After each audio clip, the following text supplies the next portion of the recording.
mengatakan Injil itu ada 4 kawan. Injil itu ada 4 kawan. Tesalonika bukan Injil. Filemon bukan Injil kawan. Cuma 4 kitab. Loh, begitu Anda sudah mengucapkan bahwa cuma 4 kitab yang disebut Injil, Tesalonika bukan Injil, cuma 4 kitab. Sekarang Anda mengatakan kitab itu bukan, Injil itu bukan kitab. Apa nggak pengaruh minuman abangku ini, saudaraku ini? Kemana maksudnya? Anda mengatakan bahwa Tesalonika itu bukan Injil. Injil itu cuma 4. Lukas, Markus, Matius, Yohanes. Habis itu Anda mengatakan Injil itu bukan kitab, tapi kabar gembira. Bagaimana ceritanya Anda berbicara tapi kemudian Anda ingkari sendiri? Kemudian saya minta datanya, ya, di mana Yesus bisa segala bahasa. Tuhan Anda kasih dalil. Anda tadi mengatakan Tuhan kami bisa semua bahasa. Ya, coba buktikan dalilnya di mana Yesus bisa semua bahasa. Di mana Yesus itu Maha Tahu? Di mana Yesus Di mana kemudian Lukas dibaptis? Buktikan itu semua.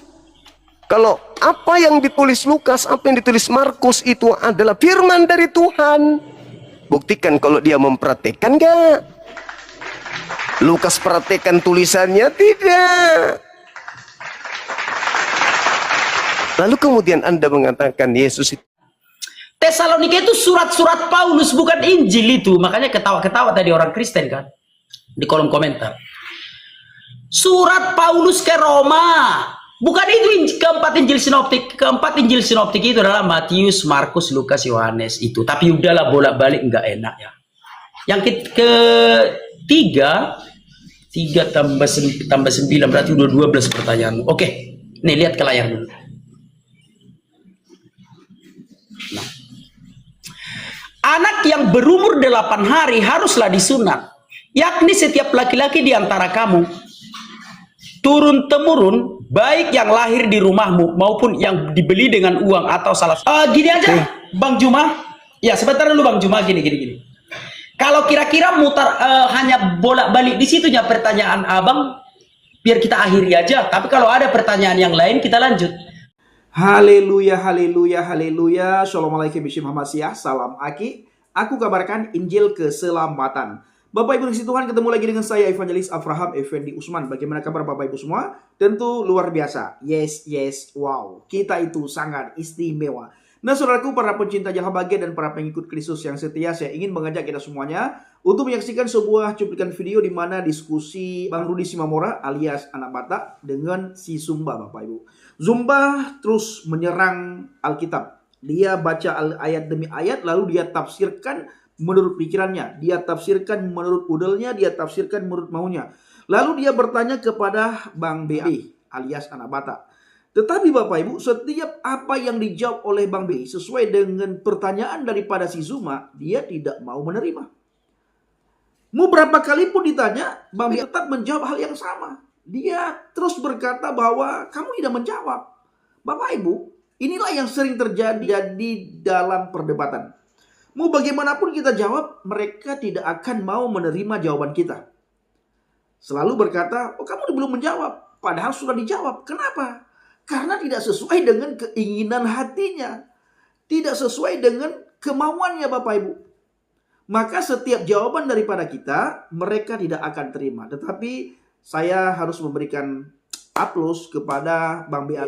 Karena dia bisa mengontrol emosi, dia bisa menjaga lisannya dalam perdebatan ini. Dan dia tidak mau menyerang agama yang tidak dianutnya. Tidak mau menyerang kitab yang tidak dianutnya, saudaraku. Tetapi apa yang terjadi?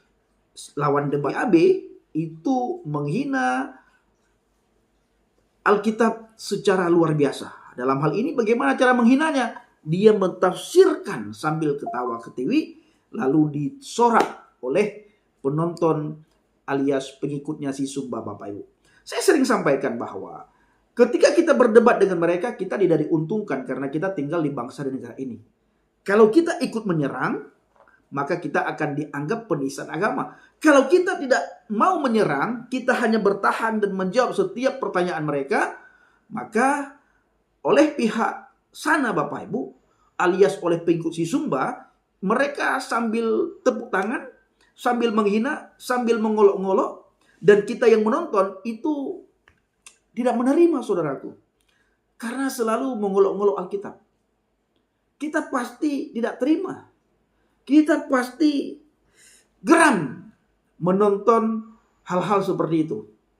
Nah, Bapak Ibu, bagaimana cuplikan videonya? Langsung saja kita simak sama-sama dan kita berdoa supaya tidak keseludah yang kedua kali, yang ketiga kali, sehingga dia tidak dilaporkan ke pihak yang berwajib, tidak dianggap penistaan agama, dan tidak dijebloskan dalam penjara. Kalau pesan saya, tidak usah ladeni debat mereka. Cukup seperti biasanya, Ibu Kalev menjawab setiap pertanyaan yang diajukan oleh para polemikus di bawah. Nah, jawab saja sesuai dengan Alkitab. Diterima puji Tuhan, tidak diterima tidak masalah. Tetapi kalau dalam hal diskusi, BAB tentunya harus menjaga hal-hal yang perlu dijaga dan tidak bisa menyerang. Makanya kalau ingin benar-benar berdebat sama mereka, benar-benar ingin seimbang, ya harus ke luar negeri. Tidak boleh tinggal di Konoha. Kalau di Konoha bagaimana Bang Pedi? Kalau di Konoha ya harus bertahan. Hati-hati dalam menyerang.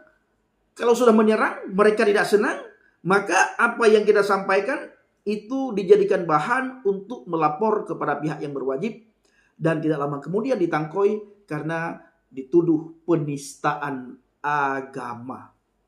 Jadi kita hanya bisa bertahan. Pertanyaannya bagaimana orang yang menonton, orang Kristen yang menonton pasti tidak terima.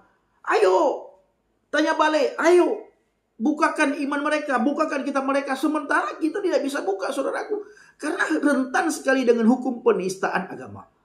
Maka Bapak Ibu, saya sering sekali diajak debat. Saya tidak pernah mau debat karena saya tidak bisa mengontrol. Ketika mereka mentafsirkan ayat demi ayat yang tidak sesuai dengan Alkitab, ya kita tentu sedih, Bapak Ibu. Tentu kita tidak bisa terima. Nah, sementara jelas-jelas ada tertulis di kitab mereka, kita mencoba untuk mengupas dan kita bertanya, mereka tidak terima, orang di luar sana itu tidak segan-segan untuk melaporkan. Sehingga dianggap penistaan agama. Akhirnya masuk penjara. Oke saudaraku, supaya tidak berlama-lama, saya ingin mengajak kita semuanya untuk menyaksikan cuplikan video berikut ini. Mengatakan Injil itu ada 4 kawan. Injil itu ada 4 kawan. Tesalonika bukan Injil. Filemon bukan Injil kawan. Cuma 4 kitab. Loh, begitu Anda sudah mengucapkan bahwa cuma 4 kitab yang disebut Injil, Tesalonika bukan Injil, cuma 4 kitab. Sekarang Anda mengatakan kitab itu bukan, Injil itu bukan kitab. Apa nggak pengaruh minuman abangku ini, saudaraku ini? Kemana? Kemana maksudnya? Anda mengatakan bahwa Tesalonika itu bukan Injil. Injil itu cuma 4. Lukas, Markus, Matius, Yohanes. Habis itu Anda mengatakan Injil itu bukan kitab, tapi kabar gembira. Bagaimana ceritanya Anda berbicara tapi kemudian Anda ingkari sendiri? Kemudian saya minta datanya, ya, di mana Yesus bisa segala bahasa. Tuhan Anda kasih dalil. Anda tadi mengatakan Tuhan kami bisa semua bahasa. Ya, coba buktikan dalilnya di mana Yesus bisa semua bahasa. Di mana Yesus itu Maha Tahu? Di mana Yesus Di mana kemudian Lukas dibaptis? Buktikan itu semua. Kalau apa yang ditulis Lukas, apa yang ditulis Markus itu adalah firman dari Tuhan, buktikan kalau dia mempraktekkan enggak. Lukas praktekkan tulisannya? Tidak. Lalu kemudian Anda mengatakan Yesus itu mengajarkan tentang percaya dan baptis. Kacau. Yesus mengatakan kalau mau selamat, lakukan segala perintah yang ada di Taurat meskipun yang paling terkecil. Matius 5 nomor 19.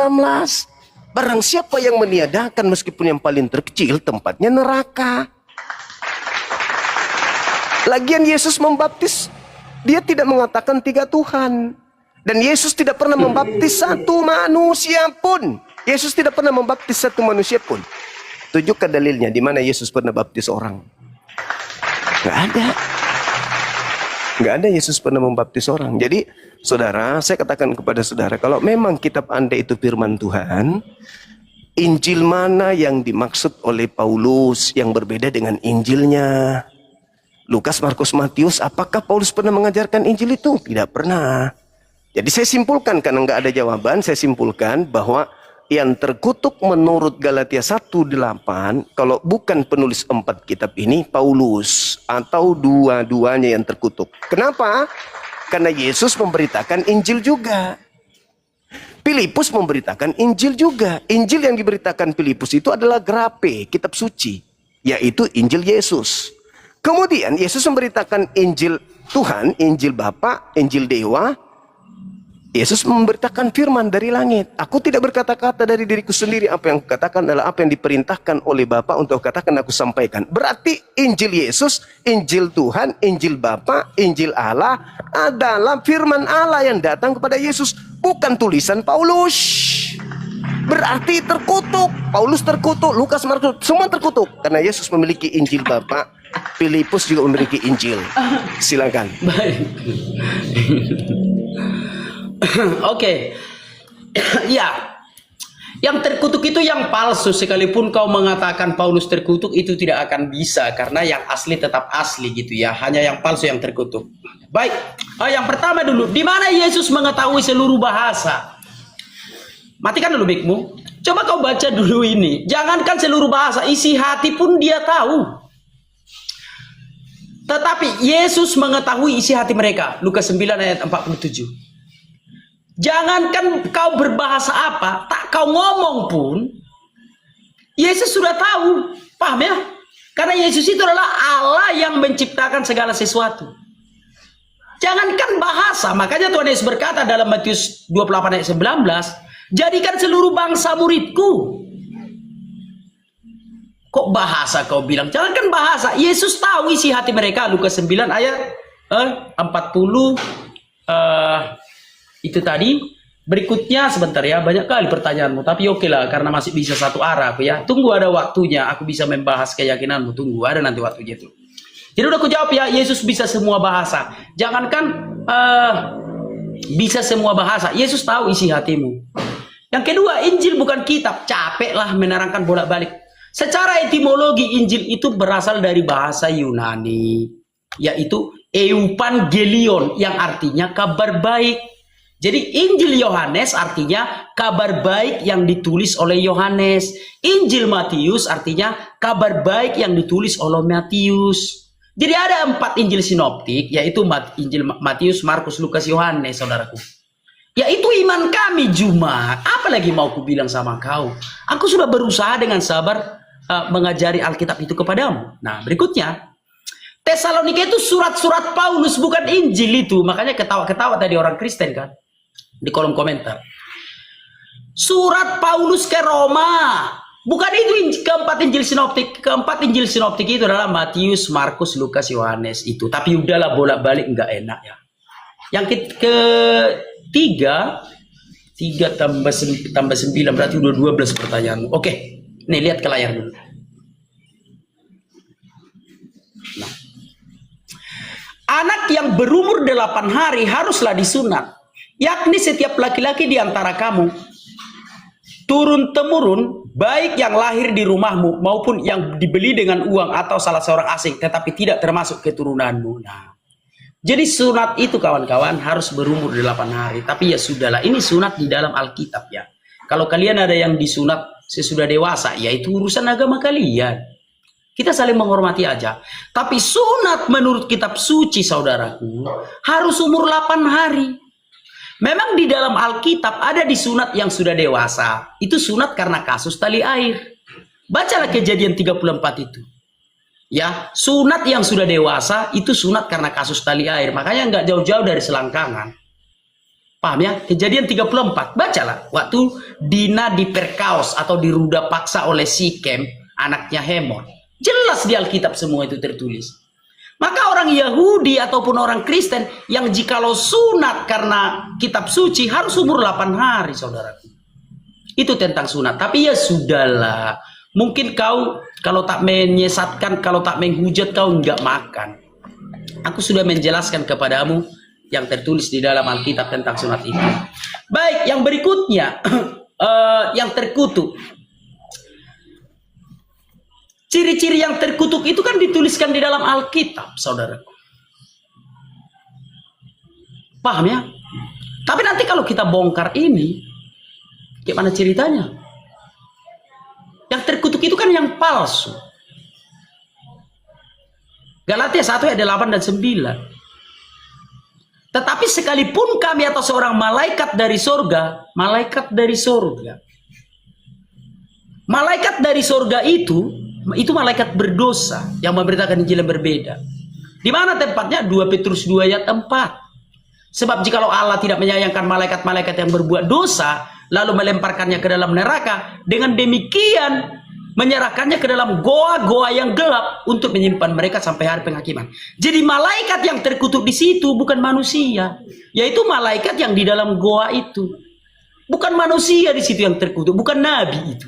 Tapi malaikat yang berdosa yang disimpan di dalam goa itu. Itulah yang terkutuk itu. Kalau kau menyelidiki kitab-kitab suci, kan itu tertulis. Sekalipun kami atau seorang malaikat dari sorga memberitakan kepada Injil yang berbeda itu.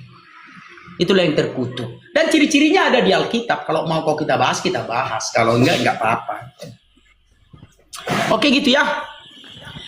Gini aja, Bang Juma. Ya, sebentar dulu Bang Juma, gini. Kalau kira-kira mutar hanya bolak-balik di situnya pertanyaan Abang, biar kita akhiri aja. Tapi kalau ada pertanyaan yang lain, kita lanjut. Tapi kalau bolak-balik mentok-mentok di situ Bang Juma, bosan penonton. Yang mana menurut Abang? Iya, jadi gini, Anda tidak Ya. memberikan jawaban, hanya asumsi, mutar-mutar dan seterusnya gitu. Gini, Terkait dengan Injil bukan lain, kayak gitu. Anda mutar-mutar. Ya kan gitu, faktanya dari tadi berapa putaran cuma mutar-mutar beneran. Mutar sana Gini sini, Bang, nuduh gini, yang dengar lain. dulu Bang. Apa Dengar dulu. jawabannya?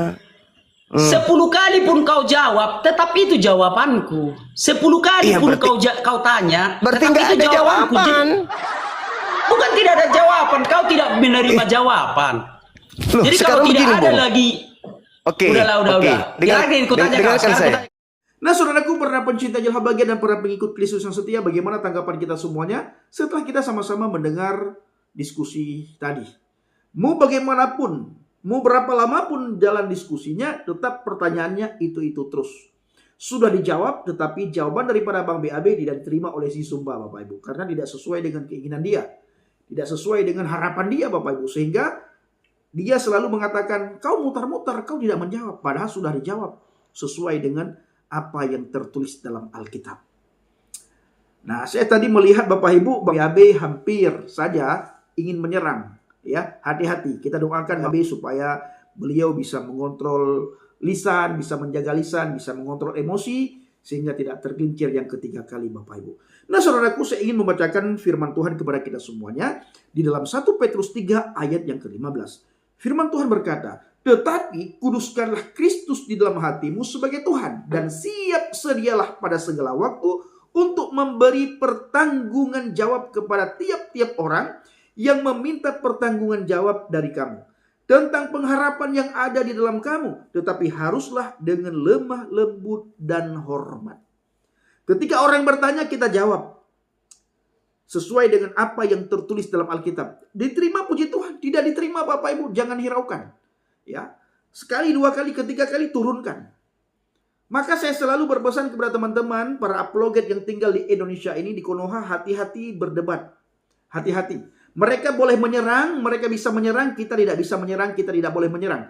Karena serangan kita itu dianggap penistaan agama. Jadi benar-benar kita harus hati-hati. Lebih baik jangan ladani debat. Kenapa? Karena banyak orang yang tersakiti. Ketika mereka menghina Alkitab, banyak penonton, terutama sekali dari pihak Kristen, dari orang-orang Kristen, Bapak Ibu, banyak sekali mereka yang sedih, bahkan kecewa, bahkan ada yang sakit hati, Bapak Ibu. Karena beberapa orang yang DM saya, mereka berkata, Bang Pendi, saya melihat debat hari-hari ini, sakit sekali hati saya. Karena mereka mentafsirkan Alkitab sesuai dengan udelnya, sesuai dengan keinginannya. Dan ketika kita jawab, mereka tidak mau peduli, mereka tidak terima. Dan ketika waktunya mereka menghajar habis-habisan, membabi buta. Dengan membabi buta mereka menghina Alkitab. Sementara kita tidak bisa melakukan apapun. Kita hanya bisa menjawab. Jawaban kita tidak terima, Bapak Ibu. Inilah yang terjadi. Jadi kita jangan memikirkan pribadi kita. Kita juga harus memikirkan orang-orang yang nonton di bawah, Bapak Ibu. Maka kalau bisa jangan lari debat dengan mereka. Kalau bertanya, oke. Diterima, puji Tuhan. Tidak diterima, sekali, dua kali, ketiga kali langsung buang.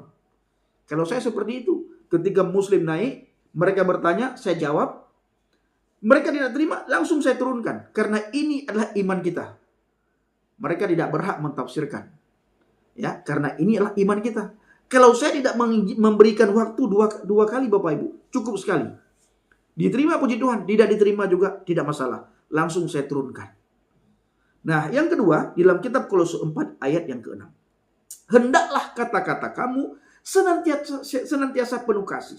Hendaklah kata-kata kamu senantiasa penuh kasih, jangan hambar, sehingga kamu tahu bagaimana kamu harus memberi jawab kepada setiap orang. Nah, ini Bapak Ibu sering sekali kita lakukan, terutama sekali para apologet di TikTok. Dan tadi Bang Abe, anak Batak, juga sudah melakukan seperti itu. Dia memberikan jawaban dengan lemah lembut, dengan penuh kasih, dan tidak menyerang. Tidak ada hina-hinaan di situ, kata-kata hinaan. Tidak ada juga kata-kata umpatan di situ. Sesuai dengan Alkitab. Tetapi yang menjadi persoalannya, si Sumba tidak terima. Karena menurut si Sumba tidak sesuai dengan keinginannya, tidak sesuai dengan pikirannya. Sehingga si Sumba mengatakan, kau tidak menjawab. Jadi benar kata Bang Adi. Mau berapa kali pun kau bertanya, jawaban saya itu terus. Ya, kau tidak terima karena tidak sesuai dengan keinginan hatimu. Nah, ini saudaraku. Bapak Ibu, mau bagaimanapun orang menghina Alkitab. Alkitab adalah satu kebenaran yang harus dimiliki oleh setiap umat manusia. Itu Alkitab. Karena di dalamnya itu ada petunjuk bagi manusia. Di dalamnya itu ada cahaya bagi manusia. Di dalamnya itu ada pengajaran bagi manusia, Bapak Ibu. Itu adalah Alkitab. Sekali lagi, Alkitab adalah satu kebenaran mutlak yang harus dimiliki oleh setiap umat manusia. Karena di dalam Alkitab ada petunjuk bagi manusia, ada cahaya bagi manusia, dan ada pengajaran bagi seluruh umat manusia. Kepada saudara yang belum percaya, ayo bukakan pintu hati saudara, bukakan pikiran saudara, bukakan pendengaran saudara untuk menemukan kebenaran. Kebenaran yang sejati hanya ada di dalam Alkitab. Mau bagaimanapun saudara olok-olok Alkitab, mau bagaimanapun saudara hina Alkitab, mau bagaimanapun saudara caci maki Alkitab, Alkitab adalah satu kebenaran yang mutlak yang harus dimiliki oleh setiap umat manusia. Baik saudaraku, saya ucapkan terima kasih kepada saudara yang selalu mendoakan pelayanan yang kita lakukan, baik secara offline maupun secara online. Dan lebih-lebih lagi Bapak Ibu yang selalu mendukung, mendoakan, mensupport pelayanan yang saya bersama dengan Bang JDP lakukan di pedalaman Mentawai. Dan besok saya bersama dengan Bang JDP kembali ke Sumatera Barat dan selanjutnya berangkat ke pedalaman Mentawai. Bapak Ibu dukung dalam doa, bawa dalam doa syafat agar lewat pelayanan kita, lewat kesaksian kita, banyak anak-anak Tuhan di sana dikuatkan imannya, dan mereka yang sudah undur di hadapan Tuhan, mereka yang sudah dimukalabkan lewat kesaksian, lewat pelayanan kita, lewat kesungguhan kita dalam mencari jiwa-jiwa yang hilang, mereka bisa kembali kepada Kristus. Terima kasih. Shalom alaikum Bishim Hamasiah, salam Aki. Aku kabarkan Injil keselamatan. Bapak Yahweh Bishim Adonai Yesus Hamasiah, Ruach Kudus memberkati kita semua. Haleluya, amin. Salam bertanding. Terima kasih.